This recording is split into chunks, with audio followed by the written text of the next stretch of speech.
Good morning. In our next podcast series हम लोग working mothers और उनकी वीनिंग एंड फीडिंग प्रॉब्लम्स के बारे में डिस्कस करेंगे, तो आप ये पॉडकास्ट अवश्य देखें। धन्यवाद। तो तनिष्क को आप लाए नहीं? कितने महीने का हो गया? मैम अभी 6 महीने का हुआ है। मैं ऊपर फीडिंग स्टार्ट कर सकती हूँ क्या? हाँ, आपको अपन का क्या होता है, एक्सक्लूसिव ब्रेस्ट फीडिंग जो होती है वो 6 मंथ्स तक होती है एक्सक्लूसिव। तब तक आपको बस आपका ही दूध पिलाना था। इसके बाद आप वीनिंग करेंगे। अब आपको वीनिंग में ऊपर का खाना भी स्टार्ट करना पड़ेगा, और जब अपन अन स्टार्ट करते तो पानी स्टार्ट करना ज़रूरी होता है, ये ध्यान दीजिए। तो लेकिन बहुत स्लो स्टार्ट करते हैं, बहुत जल्दी आप सब कुछ एक साथ नहीं खिला सकते हैं। तो यूजुअली मेरा क्या मानना है, जैसे अपनी थाली में सबसे ज़्यादा सीरियल लिया जाता है, सीरियल यानी गेहूँ और चावल। तो अपन लोग बच्चे की भी वीनिंग वैसे ही करते हैं। पहले आप ना चावल को दे सकते हैं, गेहूं दे सकते हैं, फिर धीरे से जब आप शुरू में देखते हैं ना तो एकदम सेमी सॉलिड होना चाहिए। जैसे आपने क्या किया, थोड़ा सा चावल को, कोई भी फूड को अगर आप ज़्यादा भिगा देते हैं ना तो उसमें जर्मिनेशन होना चालू होता है। तो जब जर्मिनेशन चालू होता है किसी भी ग्रेन में, तो उसका जो न्यूट्रिशनल वैल्यू होता है वो नॉन जर्मिनेटेड से ज़्यादा रहता है। तो जब भी आप कोई भी कोई भी टाइप का अन्न दें, आप कोशिश करिए कि आपने उसको ना अच्छी तरह से धोया है, अच्छी तरह से भिगाया है, वॉश करने के बाद, भिगाने के बाद फिर उसको पकाना भी बहुत अच्छा है। आप प्रेशर कुक करिए ताकि वो पूरा अच्छी तरह से मैश हो जाए। उसके बाद उसको थोड़ा मैश करिए, और मैश्ड में आप उसका कैलोरी इंक्रीज़ कर सकते हैं। तो कैलोरी इंक्रीज़ करने के लिए आपको थोड़ा सा घी या थोड़ा सा सेमी MCT ऑयल, वो एक फैट का भी होना चाहिए। और इसको आप टॉप मिल्क, यानी इसमें आप इसको फोर्टिफाई करने के लिए आप मिल्क भी डाल सकते हैं, ताकि इसमें ग्रेन एंड टॉप मिल्क दोनों आ जाए, है ना। और जब अपन लोग अन्न दिए, तो अगर आपने फर्स्ट 3 डेज चावल दिया तो शुरू के 3 दिन आप देखिएगा कि कंसिस्टेंसी पतली हो, उसके बाद हल्का सा गाढ़ा कर दीजिए। जब उसको 3 से 4 दिन एक ग्रेन की आदत पड़ गई, तब दूसरा ग्रेन इंट्रोड्यूस करिए। धीरे धीरे आपको उसको 2 मील्स पे लेके आना है, कि एक मील आप सीधा लाए, एक मील आप शाम को दिए। तो 7 महीना स्टार्ट होने तक आपका जो बच्चा है वो 2 मील पे आ जाना चाहिए। अगर आप फ्रूट्स देना चाहें इसमें, तो फ्रूट हमेशा 6 मंथ्स के बाद स्टार्ट होता है। तो आप जो भी फ्रूट देंगे, आप प्लीज़ देखिए कि बीजा, छिलका, रेशा ये सब अटके नहीं बच्चों को। एप्पल दे सकते हैं? एप्पल दे सकते हैं। एप्पल आप कद्दूकस करेंगे वैसे दे दीजिए, कद्दूकस करके उसको जूस दे दीजिए। आजकल फ्रूट जूसेस नहीं दिए जा रहे हैं। उसका रीज़न है कि फ्रूट जूस में बहुत ज़्यादा शुगर होता है, तो उतना सारा शुगर बच्चों को एडवाइस नहीं है। साथ में कि मैं टॉप मिल्क भी दे सकती हूँ क्या? हाँ, आप फ्रूट के साथ टॉप मिल्क डालना चाहें तो जो फूड है जिसमें सिट्रिक एसिड बहुत ज़्यादा होता है, उसके साथ आप मिल्क मत दीजिए, क्योंकि वो दोनों ना आपस में मिल्क फटने का खतरा रहता है। तो आप मौसम्बी वगैरह में मिल्क ना डालें। आपको डालना है तो आप जैसे बनाना के साथ मिल्क दे दीजिए। बनाना और मिल्क एक कंप्लीट मील होता है, मतलब वो भोजन माना गया है, उसको फल का शेक नहीं माना जाता है। बनाना और दूध जब साथ में मिलता है तो उसको एक पूरा भोजन माना जाता है। इस पीरियड में आप बस ये ध्यान दीजिए कि आपको हर घंटे में बच्चे को 6 ऑफ वाटर आदत डालनी चाहिए, ताकि उसका वाटर इनटेक बढ़ता जाए। मैम जैसे बनाना और मिल्क है, उसमें घी ऐड कर सकते हैं? हाँ, आप करना चाहिए। देखिए, जब अपन लोग एक चीज़ ऐड करते हैं, जैसे अपन लोग ने बनाना, मिल्क और घी को ऐड किया, तो उससे क्या होता है, उससे जो भी आपका फूड है वो एनर्जी डेंस हो जाता है, क्योंकि बच्चे के पेट की एक लिमिटेड कैपेसिटी है, तो वो भोजन उतना ही खा सकता है। आप उसमें कितना एनर्जी को डाल सकते हैं वो आपको ध्यान रखना। तो वो बहुत ज़्यादा असेंशियल है कि अपन लोग जो फूड दें वो एनर्जी डेंस है। ऐसे ही एक फूड होता है, उसको बोलते हैं amylase rich food. Amylase rich food is considered to be very very nutritious. जो एक फिक्स रेसिपी दी गई है अमाइलेस रिच फूड में, वो है अंकुरित गेहूँ को आप सुखा लीजिए, भून लीजिए और उसका आटा बनाइए। तो जब आप लापसी बना रहे हैं, जो शीरा टाइप का होता है, वो अगर ये बनाते हैं तो ये ज़्यादा न्यूट्रिशियस मानी जाती है। बच्चे को वेट कैसे मेंटेन करूँगा? 6.5 मन का है और 7 kg का है। 7 kg आपका एवरेज वेट है। आपका बच्चा ज़्यादा पीछे नहीं चल रहा है।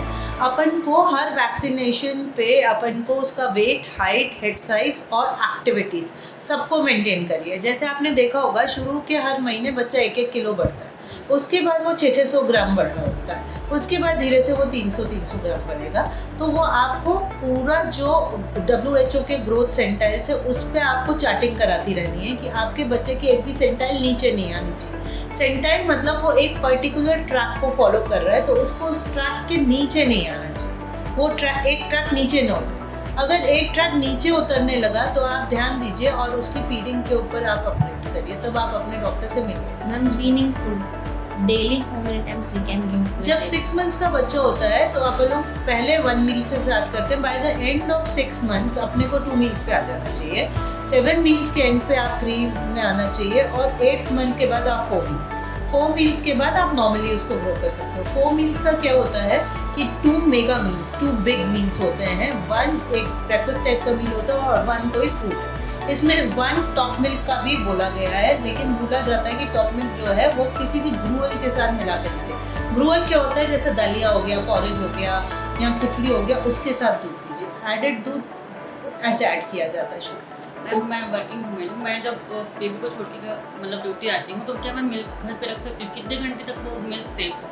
आप अपना एक्सप्रेस मिल्क रख सकते हैं। अगर आपने टेबल पे रख दिया तो भी वो 8 आवर्स के लिए ख़राब नहीं होता। उसको अच्छी तरह से करिए। अगर आप डीप फ्रीज करेंगे तो आप महीने भर भी रख सकते हैं। अगर आपने फ्रिज में रखा, नॉर्मल फ्रिज में, तो 24 घंटे रख सकते हैं। बस इसका ये होता है कि एकदम ठंडे दूध को आप सीधा गैस पे बॉईल नहीं कर सकते। आपको उसको थॉ करना पड़ता है। थोड़े गर्म पानी में उसको रखना है, एक कटोरी में, कांच की बोतल में। बस जिस भी बोतल में आप स्टोर करेंगे, बस ध्यान दीजिए बोतल का आपका स्टरलाइजेशन बहुत अच्छा है। डायपर कैसे यूज़ करना चाहिए? डायपर देखिए, अगर आप वर्किंग फीमेल हैं और आप रात में नहीं मैनेज कर पा रही है या आपकी नींद नहीं खुल पा रही है और बच्चा गीले में रह रहा है, तो आप रात में ही एडवाइस है। मॉर्निंग में कोशिश करके मत पिलाइए रात में भी, लेकिन कोशिश करिए मैक्सिमम 4 आवर्स रखिए, नहीं तो डायपर रैश हो जाता है। अगर आपके बच्चे का यूरिन आउटपुट थोड़ा ज़्यादा रहता है और 4 आवर्स में भी आपका डायपर जो है वो पूरा फुल हो जाता है, तो इसमें यूरिमिक डर्मेटाइटिस का खतरा रहता है, तो आप उससे पहले चेंज करिए। Ma'am one question is from my side. आजकल सभी पेरेंट्स को बोलना है कि after 2 years also their child is not speaking, so by what age we have to speak with our kid to learn earlierly speaking? देखिए, आजकल इसमें बहुत ज़्यादा ही कंसेप्ट्स हैं। 1, आपको ये होना चाहिए कि 2 मंथ्स का बच्चा जो है उसको सोशल स्माइल आ जाना चाहिए। तो when you talk to the 2 month baby, वो आई टू आई कॉन्टैक्ट वहीं करने लगेगा और मुस्कुराने लगेगा। तो वहाँ आपको you have to give the time. See, mother को तो वूम से ही अपने बच्चे से बात करना। अब हमारे पास NICU में बच्चे होते हैं, हम लोग NICU के बच्चों से हम बात करते हैं जब तक मदर का KMC नहीं स्टार्ट होता।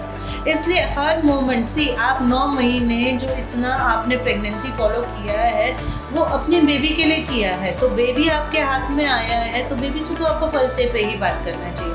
इट इज़ अभी जो है 2 मंथ से सोशल स्माइल आती है, तो जितना आप उससे इंटरेक्ट करेंगे उतना बेबी ज़्यादा प्ले करेगा। बेबी के साथ खेल सकती हूँ, कौन सा उनके साथ मैं पढ़ सकती हूँ? देखिए, आजकल बुक्स का एज 3 मंथ्स हो गया है, तो उसमें बेबी बुक्स आ गए हैं 3 मंथ्स के, मोटे बिना फटने वाले बुक्स हैं, बिना मोटे पेपर के, और उसके जो एंड्स होते हैं, एंड्स भी शार्प नहीं होते, बिल्कुल वो रहते हैं। उसमें आप उनको धीरे धीरे अपनी भाषा सिखाते हो। जैसे if you want to talk in English, आप इंग्लिश वर्ड सिखाओ। आप हिंदी बोलना चाहते हो, हिंदी बुलाओ। और आप पहले तो उस बच्चे की आइडेंटिटी पे भी ध्यान दो। उसको उसका नाम बताते रहिए, उसकी बुक है, उसकी मम्मा है, उसके पापा है, ये बताइए, क्योंकि 6 मंथ्स में बच्चे को अपने नाम पे टर्न मारना चाहिए। तो जब भी आप अपने डॉक्टर के पास जाएं वैक्सीनेशन के लिए, आप एक प्लान करिए कि DD2 नाम का एक डेवलपमेंटल स्केल होता है, उसको भरना ज़रूरी है। तो DD2 में आपको दिखता है पूरा कि कहाँ पे आपको वर्क करना है। 3 मंथ्स का एज है जहाँ पे बुक स्टार्ट हो जानी चाहिए। एंड प्ले जो है वो डेली एक्टिविटी होनी चाहिए। देखिए, आजकल के ज़माने में आप लोग 1 या 2 बच्चे करते हैं और उनका बचपन is the best thing on earth. तो उस पर आपको रोज़ खेलना है, फर्स्ट डे से खेलना है, फर्स्ट डे से बात करना है, क्योंकि 2 मंथ्स में आप देखेंगे बच्चा पंखे को देख के मुस्कुराने लगता है ना। 3 मंथ्स पे वो आपको ऐसा हाथ बढ़ाएगा कि मुझे उठाओ। 4 मंथ्स में आप देखेंगे बच्चा यहाँ खड़े होकर डांस करता है ना। 5, 6, 7 मंथ्स के आसपास उसको मालूम पड़ता है कि कोई पीक बुक कर रहा है, तो वो हंसता है जोर से। 4 to 6 मंथ बच्चे का लाफ्टर अलाउड आता है, तो बहुत जोर जोर से बच्चे हैप्पी बेबीज होते हैं, खुश बच्चे होते हैं। 6 मंथ्स में ही आप देखेंगे अगर आपने कोई टॉय गिरा दिया ना, तो वो ऐसे देखेंगे कि मेरा टॉय कहाँ गिरा। ऐसे धीरे धीरे अगर आप उनकी एक्टिविटी स्टडी करेंगे और अगर आप अपने DD2 को फॉलो करते हैं, तो आपको सब मालूम है कि मेरे बच्चे का नेक्स्ट डेवलपमेंट क्या है और मैं क्यों नहीं। अब आपका एक क्वेश्चन है, बच्चे बात नहीं करते। बात इसलिए नहीं करते हैं, इसके 3 चीज़ें। जो लैंग्वेज होती है उसके 2 फेजेस होते हैं। एक रिसेप्टिव, बच्चा जो सुनेगा वो समझेगा, वो प्रोसेस करेगा और वो बोलेगा। तो अगर आपने इनपुट ही नहीं दिया, बच्चे से आप एकदम अलूफ रहे बच्चे को आपने, तो बच्चा आपसे ज़्यादा इंटरेक्टिव नहीं रहेगा। 1 तो इंटरेक्शन बहुत मैटर करता है। सेकेंड इज़ कि बच्चे का हियरिंग नॉर्मल है कि नहीं बोलेगी।